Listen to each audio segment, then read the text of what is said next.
Date with Judy, starring Louise Erickson as Judy and John Brown as father. Hello? Hello, Judy. Randolph, my darling little brother. What did you find out? Well, Tootsie's going to wear a pink taffeta with a high neck. She said that'll enable her to look like Jean Crane from the front. Well, what about the back? Well, it's cut way down in the back, and it's got a bustle, which Tootsie says will enable her to look like Lana Turner from that, side. Oh, Randolph, my worst fears are realized. It isn't fair. What isn't? Tootsie is going to look like two dream girls at the dance, and I'll just look like myself from both sides.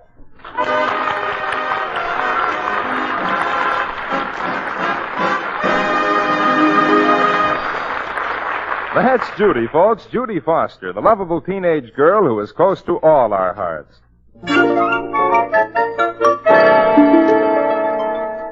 It is a nice, peaceful evening at the Fosters for Judy's father, mother, and kid brother Randolph until Judy says... Father.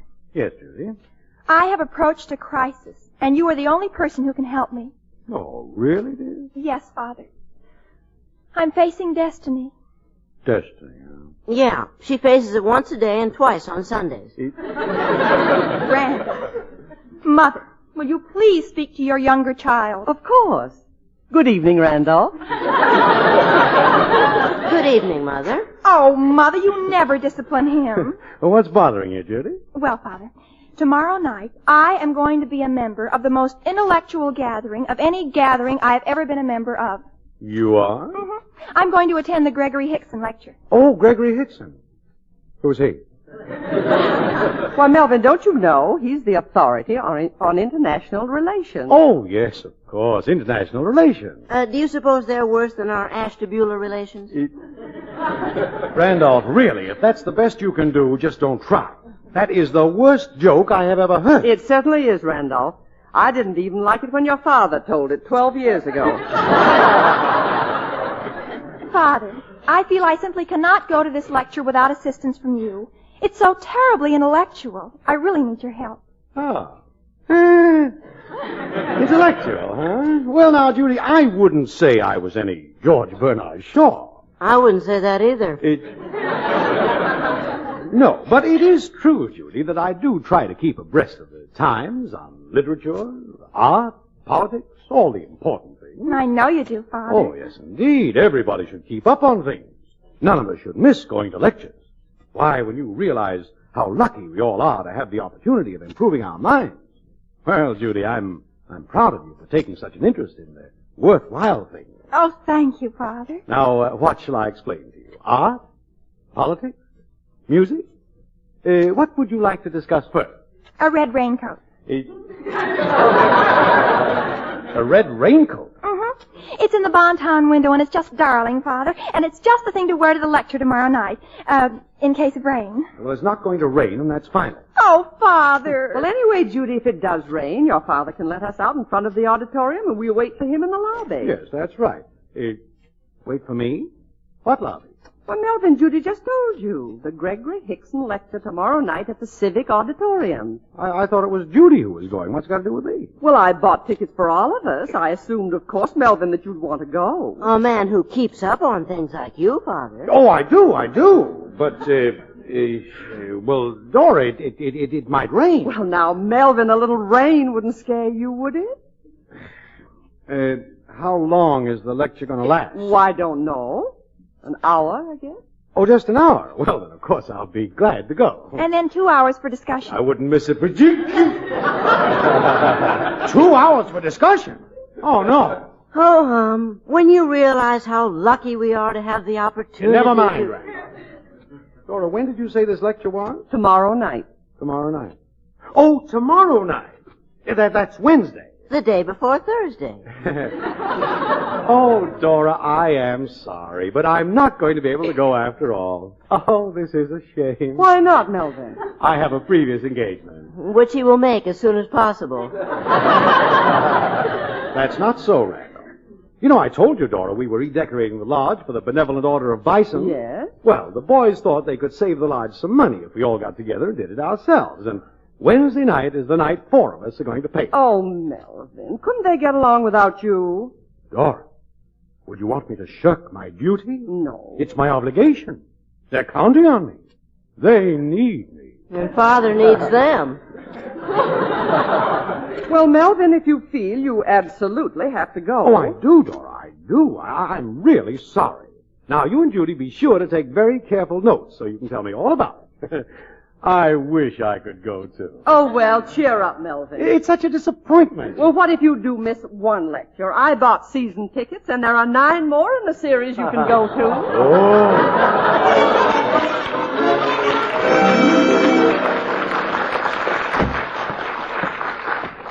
Foster, what kept you? I'm sorry to be late, Emerson. I had to drop Dora and the kids off at that Hickson lecture. Oh, I almost got stuck to go to that, too. Well, I certainly was glad I had a good excuse. Yeah, imagine 3 hours on international relations. Yeah, I bet they're worse than my Ashtabula relations. Do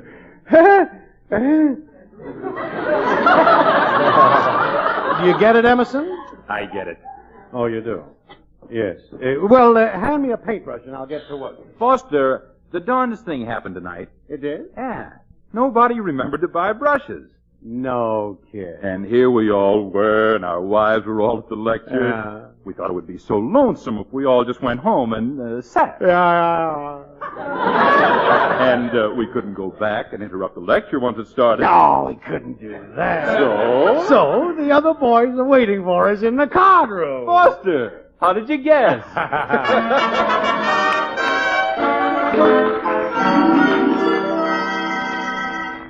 Now listen, boys. Let's not play for chicken feed tonight. Now, Foster, take it easy. Yeah, well, Emerson, when I play bridge, I like to gamble.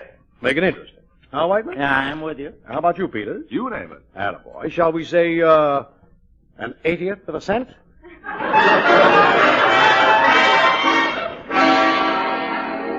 Your lead, Peters.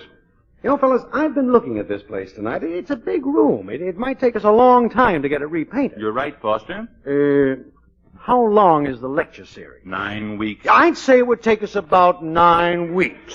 That's a swell idea. One thing, though, we stick together in this. Nobody tells his wife. You're darn right. And to cinch it, we better have a penalty. Okay. What should it be? Well, I've got an idea. The guy that spills the beans has to paint the lodge all by himself. Holy mackerel. Foster, it would take a guy a month to paint it by himself. Yeah, that's a pretty steep price to pay. Well, we have to make it stiff. Well, all right. I guess so. I think that's a pretty big forfeit, but okay. Well, after all, fellows, I only suggested it for your protection, to protect you against your wives. After all, it's no problem in my house. When I want to play cards, I say to Dora, Dora, tonight I am going out to play cards. Yes, sir. Dora knows who's the head of the Foster house, sir. Oh, my gosh. What time is it? 11 o'clock. Oh, my goodness, I promised to pick Dora up at 1:45. She'll be furious. She'll never forgive me. Oh, my goodness, where's my coat? Hey, Foster, we haven't played this hand. Yeah, well, you play it for me. You're my partner. It ought to win the rubber. Now I have to get Dora. Oh, my goodness. Yes, sir. I guess Dora knows who's the head of the Foster household.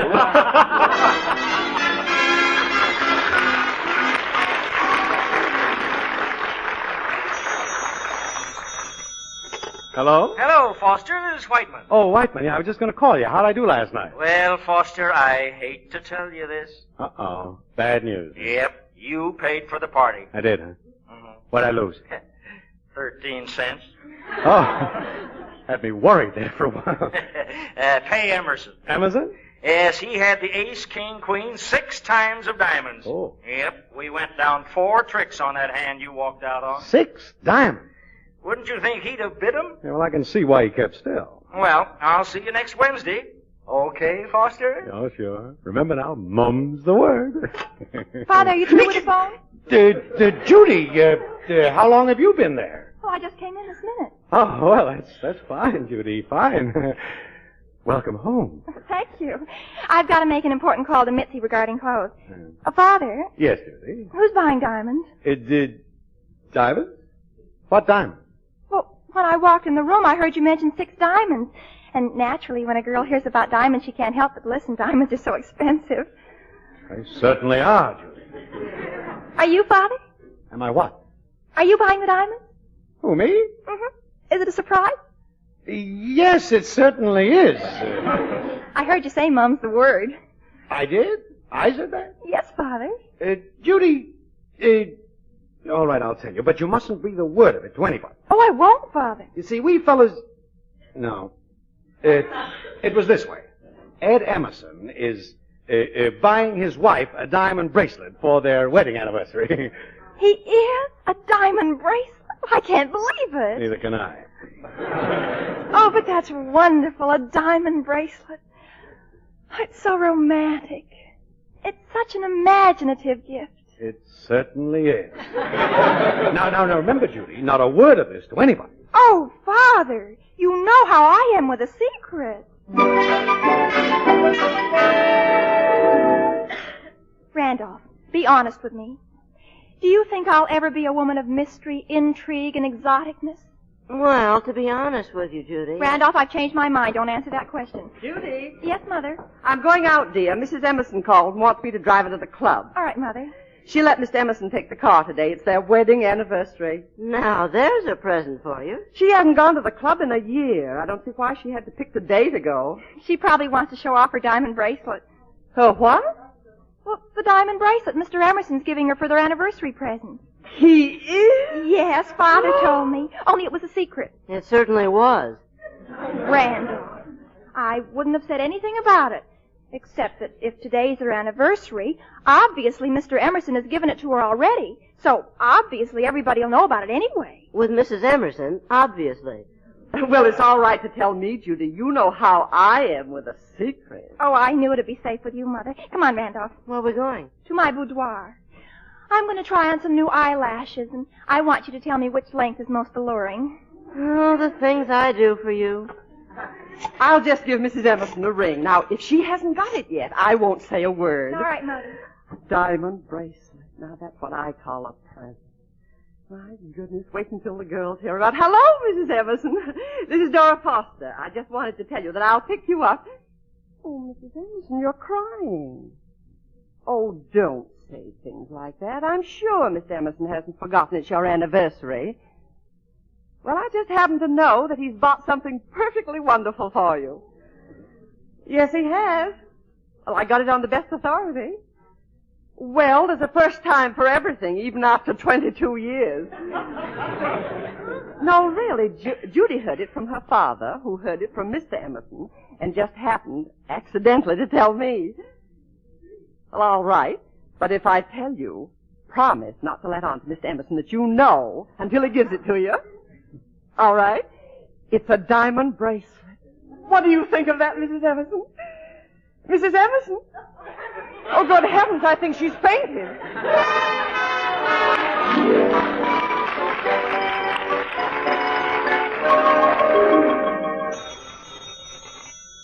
Hello? Foster? Oh, hello, Emerson. I hear those diamonds kind of fixed you up the other night. They fixed me up all right. Melvin Foster, you pay off or I'll sue. All this fuss about 13 cents? No, about a diamond bracelet.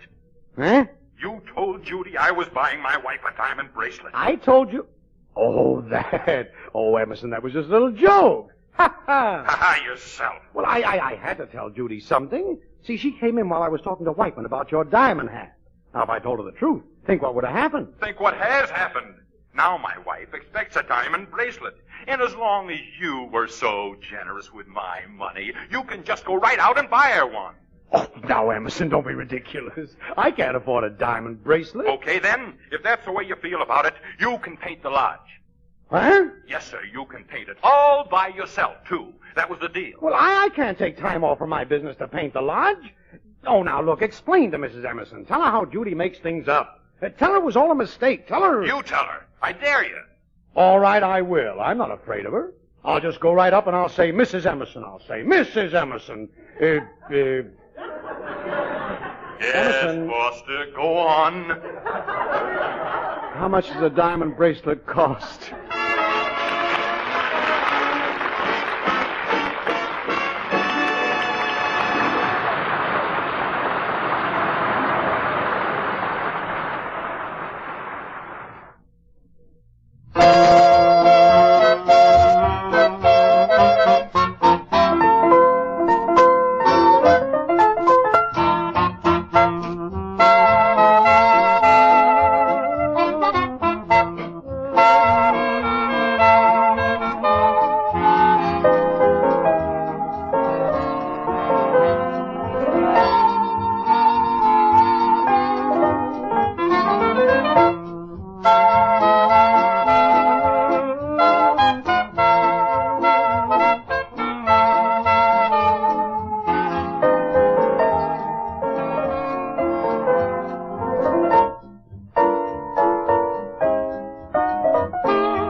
And now back to A Date with Judy.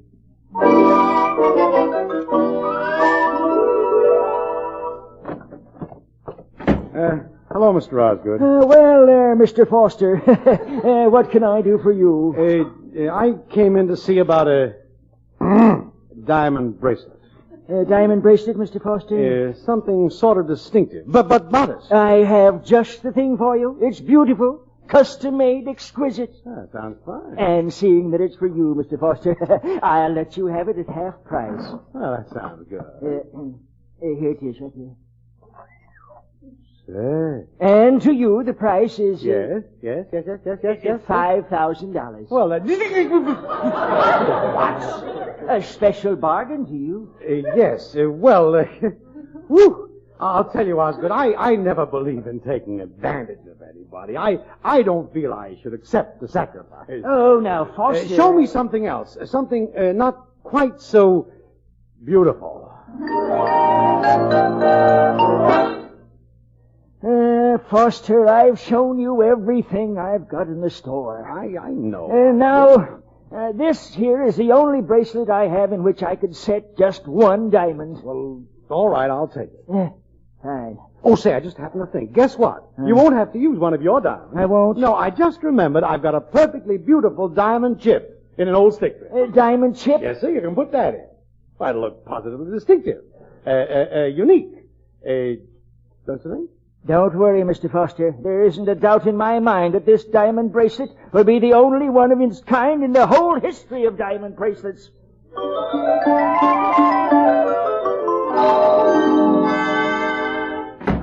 Hello, Mr. Osgood. Hello, Judy. How are you, Randolph? Oh, I'm feeling a little middle-aged today. What can I do for you kids? Well, Mr. Osgood, this morning I said to myself, Judy Foster, I said, do you realize that Christmas will be here? I said, My sister talks to such interesting people, Mr. Osgood. And then I said, Judy, you are so right. And just think how your whole dear family worries and worries about what to buy you for Christmas. Well, Mr. Osgood, I don't want my dear family to worry, so I quickly said to myself, what shall I do to keep my dear family from worrying about what to buy me for Christmas? And you answered yourself, go and pick out the presents yourself. Yes, Randolph, that's what I said. So, Mr. Osgood, I'll just sort of look around, if I may, and casually point out the things that I like. And should my dear family come in here to choose a present for me, you could sort of casually point out what I pointed out to you. Well, now, Judy, that sounds like a very good idea. Start pointing. I knew you'd understand, Mr. Osgood. Sure, Judy. I've got a daughter myself. Say, incidentally, you tell your father I'll have that diamond bracelet ready earlier than I thought. Diamond bracelet? My father? Yes, he picked one out this afternoon. My father did? Yep. Are you sure? I'm sure. He spent the whole afternoon here. Oh. Come on, Randolph. But, Judy, aren't you going to choose your Christmas presents? No, there's something I have to do. Thank you for everything, Mr. Osgood. I'll see you tomorrow. Okay, goodbye, kids. Randolph, I have a horrible premonition. Well, take a glass of cold water. It'll probably go away. When Father told me Mr. Emerson was buying a diamond bracelet for Mrs. Emerson, he looked very peculiar. Oh, well, looks aren't everything. After all, Father does have a kind heart. I don't think he was telling the truth. Judy, our father? Yes. And this confirms it. Randolph, I have just added 2 and 2. What'd you get? Father is really buying a diamond bracelet for Mother. Come again? Well, certainly. He just made that up about the Emersons. But why would he do that? Well, he was afraid I'd tell Mother and spoil a surprise. Well, it's possible. But, Randolph, wasn't that silly of him? He should know how I am with a secret.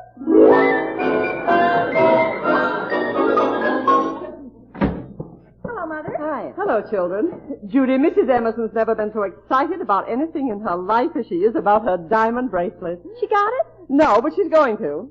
She is? Judy, what do you mean? You said she was going to. Mother, you mean you told her? Well, yes, dear. I didn't intend to, but I was practically forced into it. And then she was so surprised she fainted. Imagine, fainting. But, Mother, that's horrible. You see, I made a mistake. It isn't Mr. Emerson who's buying the diamond bracelet. It isn't? No, it's Father. He's buying it for you. What? Randolph, help! Mother's fainted.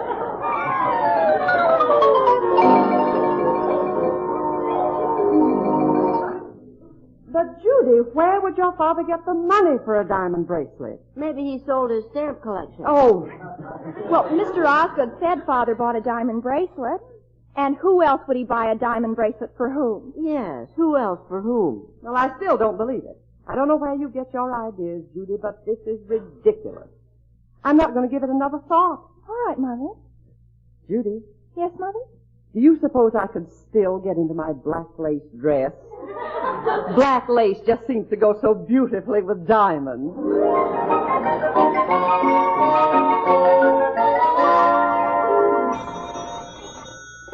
Hello? Oh, Foster, this is Whiteman. I Oh? hate to bother you at your office, but will you do me a favor? Sure, what is it? Well, you know I'm in charge of all the furniture and stuff at the lodge while the redecorating is going on. Yeah? Well, I've been asking the different fellows to store some of our better things at their houses. Well, I'm glad to take anything you want. I got plenty of room. Swell. You can have the bison head. The bison head? Oh, now, Whiteman, I'd certainly hate to have that thing staring me in the face every morning. Well, that's the way we all felt. None of us wanted to do it, so the best thing we could do was to give it to the low man in the poker game each week.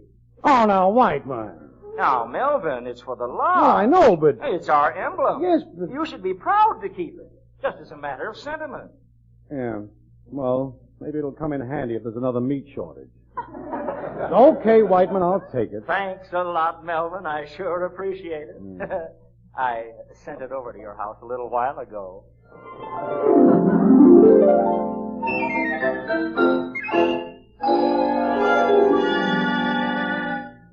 Mother, just look at the package that came for Father. It's the diamond bracelet. I just know it. Judy, in that box? Who'd ever wrap a diamond bracelet in a box that huge? Father. Yes, Mother. Why, you know how Father likes Joe. Particularly old ones. Remember the time he had my ring delivered in a barrel? Well, that's right, he did, but a diamond bracelet is such an impossibility. But Mr. Osgood said he bought one. That's what the man said. He said that. That's what the man said. Hello, everybody. Father, you're home. Randolph Father's home. Sure, it's dinner time. Mother, Father's home. I see. Hello, Melvin. How are you? I'm home. Oh, Father, we've been so eager for you to get home tonight. Well, thank you, dear. Dora, did a package come this afternoon? Yes, Melvin, it came. Dora, I feel I should explain about it. I hope you won't think it's foolish. Oh, Melvin. You see, I just couldn't refuse. After all, it was a matter of sentiment. Sentiment. Oh, Mother, I told you. Oh, Melvin. Sentiment. And Dora, I'm sure it won't worry you long. Well, what do you mean by that, dear? The finance company's going to take it back. If you don't want it around, maybe you can store it in the attic. Oh, Melvin, you and your little joke. Now, Melvin, you know I'm going to love it. You are? Why, of course I will. My goodness, what woman wouldn't? I can think of several. Well, what other woman in town has one? Well, yes, that's true, but... Oh, and don't think I'm not going to show it off. I'm going to wear it tonight, tomorrow night, and every night. And, Father, Mother says if I'm careful, I can borrow it sometime. Good heavens! Imagine me, Judy Foster, wearing diamonds. Diamond? What diamond?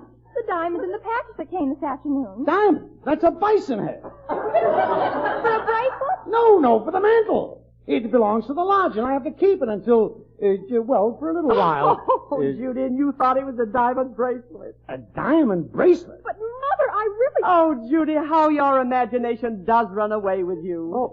It never runs quite far enough. And I was going to wear it tonight and every night. Well, it'd certainly be something you in false faces. Well, this is the most ridiculous mix-up that this family's ever had. Melvin, Yes, Dora. just whom did you get the diamond bracelet for? The diamond bracelet? Yes, Father. The one you got from Mr. Osgood. Mr. Osgood? Oh, Osgood. That diamond bracelet. There are so many diamond bracelets in Father's life. Well, Melvin? Yes, I didn't get that one for you, Dora. I bought it For Mrs. Emerson. What'd you say? Yeah, I mean, I picked it out for Ed Emerson to give to Mrs. Emerson. He felt he needed some help. Oh, Melvin, I'm so sorry. I should have figured that out myself. I don't know why I ever listened to Judy in the first place. After all, I know that you couldn't buy a diamond bracelet. No, of course not. Where would you get the money? Where would I? I'll get it. Now, don't look so unhappy, Melvin. Diamond bracelets certainly don't fit our budget. You know, Dora, you're certainly being swell about this. I wish I could buy you one. I know you do, dear. All right, I'll ask him. Father, Yes. Mr. Osgood's on the phone. Mr. Osgood? Yes. He says Mrs. Emerson didn't like the diamond bracelet you picked out for her one single bit. Oh, Melvin, isn't that a shame? Now she's picked out a more expensive one, and Mr. Osgood wants to make sure you're willing to pay for it. What? Oh, my. Mr. Emerson says it's your problem, Father. What do you want me to tell him? Judy, you tell Mr. Osgood your father will talk to him later. Much later. First, he's going to have a little talk with me. Oh, Dora.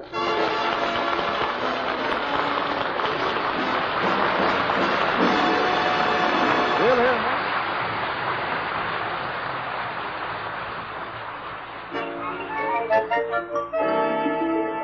Randolph. Yes, Father? Would you please ask your mother, the loveliest mother in the whole world, to please forgive me? Oh, I'd be glad to. Mother, the loveliest mother in the whole world, will you please forgive me? No, Randolph. Forgive me, your father. Oh, sorry. Mother, the loveliest mother in the whole world, will you please... Never mind, Randolph. Melvin, I don't know whether I should forgive you or Oh, not. but I've explained the whole thing, Well, Dora. it serves you right. Do you realize that you got into this whole mess just because you wouldn't go to the lecture last Wednesday night? I know, Dora. Preferring to play cards, actually avoiding an inspirational, educational lecture for cards. Well, Dora, you're absolutely right. Of course I am. Well, there are 9 more lectures, aren't there? Yes. Well, I want you to know I'm not going to miss one single one of them. Nothing could keep me away. Absolutely nothing. Well, I should think not. My goodness, I wouldn't miss it for anything.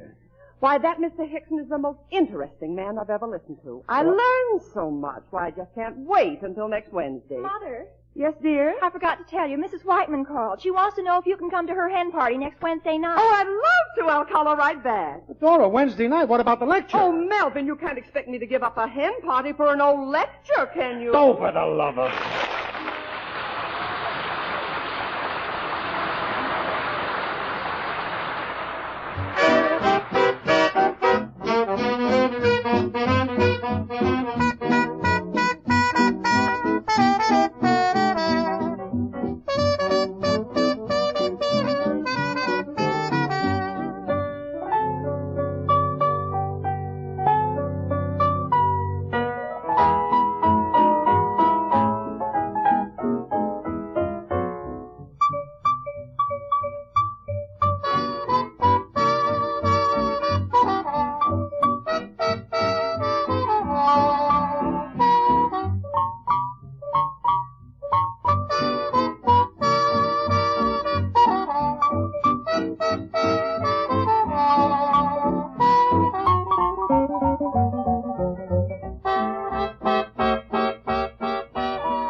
Judy, starring Louise Erickson as Judy and John Brown as father, has come to you through the worldwide facilities of the United States Armed Forces Radio Service, the voice of information and education.